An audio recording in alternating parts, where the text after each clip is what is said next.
Discuter. Discuter. Discuter, tous les jours. Les deux. Débattre. Débattre. Débattre. J'aime beaucoup débattre, mais ça dépend à qui en face de nous. Si on a quelqu'un qui n'est pas ouvert au débat et qui veut juste montrer qu'il a raison, ça sert à rien.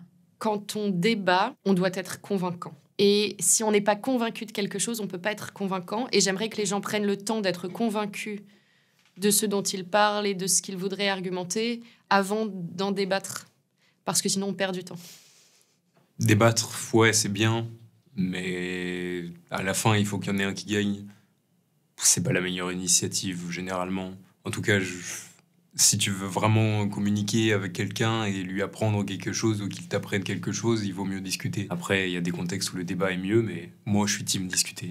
Le problème, c'est que malheureusement, le débat à bâton rompu va accoucher souvent de peu de nouvelles choses. Chacun a ses vérités, chacun les assène avec ses outils. Enfin, il n'y a même pas de résultat possible au débat. Finalement, ça en devient même médiocre de vouloir s'attaquer à des sujets trop grands. Discuter, s'ouvrir, ouvrir ses organes, ouvrir son cœur, se mettre à nu, s'épancher, le plus possible tenter de comprendre ce qu'il y a en l'autre, dans l'autre, pourquoi l'autre est ainsi, s'ouvrir à l'autre et se mélanger, c'est le plus important. En fait, on échange et on va en profondeur des choses et je pense que ça amène un petit peu chacun à s'exprimer et à partager soit son ressenti sur les choses ou vraiment son opinion, en fait. Donc, je suis une grande débatteuse. J'aime débattre. J'aime bien les échanges et j'aime bien écouter les arguments de l'autre, faire entendre mes idées et entendre celles des autres. Si on fait que discuter, on n'évolue pas. Si on fait que débattre, c'est difficile. C'est difficile de faire que débattre parce que ça veut dire défendre ses arguments tout le temps. Ça veut dire qu'on n'est jamais rassuré, qu'on n'a jamais des gens qui sont d'accord avec nous. Enfin, pas jamais, mais il faut sans arrêt en fait se défendre et expliquer. Et c'est super bien, c'est hyper formateur, mais tout le temps, c'est fatigant. Et en même temps, discuter, c'est cool d'être avec des gens qui sont d'accord, mais on n'apprend rien. Donc les deux.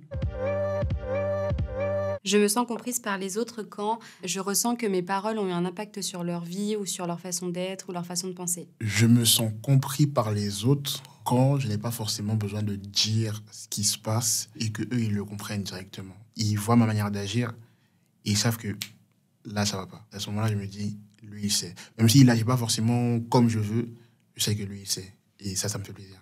Là, je me sens compris. Je me sens comprise par les autres quand ils me ressemblent. En général, même si c'est pas toujours le cas, les gens qui nous ressemblent, on a plus ou moins la même histoire, ou en tout cas on a des similitudes, et on a moins besoin de prendre des pincettes, etc., parce qu'on a des sujets en commun, des histoires en commun. En tout cas, il y a plus de chances. Lorsque je m'écoute. Bah oui, parce que les autres, c'est moi aussi.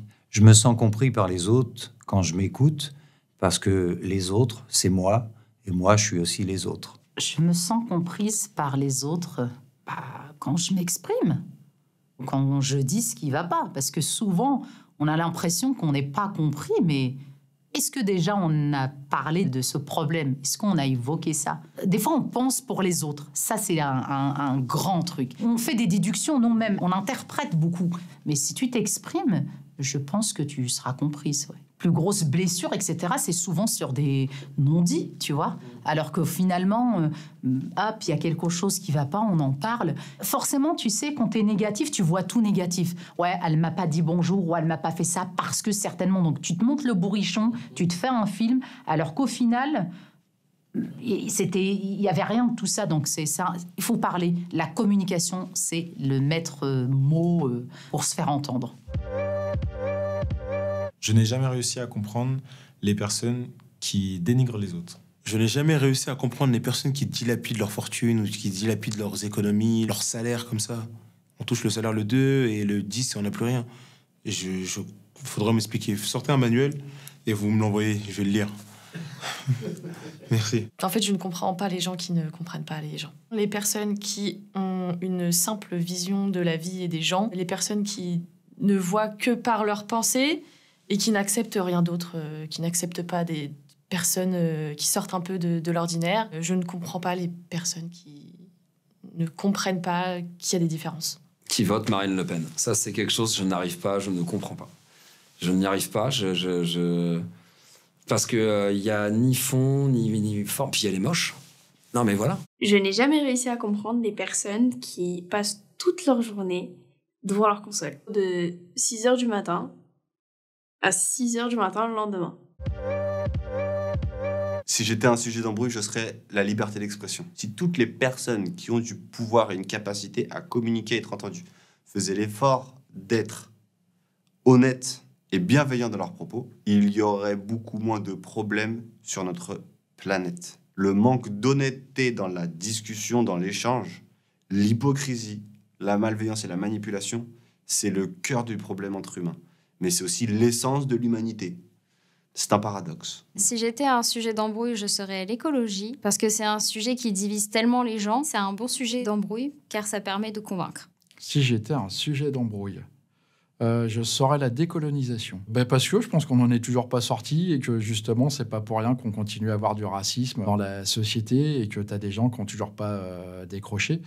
Malheureusement, tu as des gens qui ont été obligés de quitter l'Algérie en 1962 et qui continuent toujours à avoir une haine vis-à-vis de la population musulmane. Donc ouais, non, voilà, si j'étais un sujet d'embrouille, la décolonisation, tu as toujours un tonton raciste à table, donc assez rapidement, tu peux tomber là-dessus. Si j'étais un sujet d'embrouille, déjà, j'aime pas les embrouilles. Si j'étais un sujet d'embrouille, ce serait le fait de ne pas tolérer l'autre, de le juger sans le connaître, de ne pas pouvoir lui dire réellement les choses. Une fois qu'on ne le connaît pas, on a tendance à ne pas être tolérant. Un sujet d'embrouille. Les réputations. Parce que j'y ai été confrontée adolescente et même encore un peu aujourd'hui, c'est les réputations non fondées, surtout. En fait, les gens qui lancent des rumeurs ne se rendent pas compte l'impact que peut avoir ce genre de choses sur une personne, sur sa construction personnelle et sur l'image qu'elle aura d'elle-même et l'image que les autres auront d'elle. Ça peut être destructeur, très très destructeur même, ça peut mener à des choses très négatives comme même le suicide. Parce que c'est une forme d'harcèlement, du coup. Moi, j'ai subi des rumeurs fausses à mon égard et ça a vraiment eu un impact sur tout mon cheminement de vie encore actuel et forcément sur l'image que j'ai de moi. Et c'est pour ça que le regard des autres m'impacte autant, alors que ça ne devrait pas. Et surtout quand ça affecte en plus nos amis ou nos familles en plus de nous-mêmes. C'est important d'arrêter, de lancer des rumeurs, d'inventer des vies aux gens. Et c'est important si on vous dit quelque chose, déjà, arrêtez d'aller le rapporter. On vous dit une information, gardez-la pour vous. Et à la rigueur, essayez de creuser pour savoir réellement si c'est fondé ou non. Et même si c'est fondé, on s'en fout, en fait.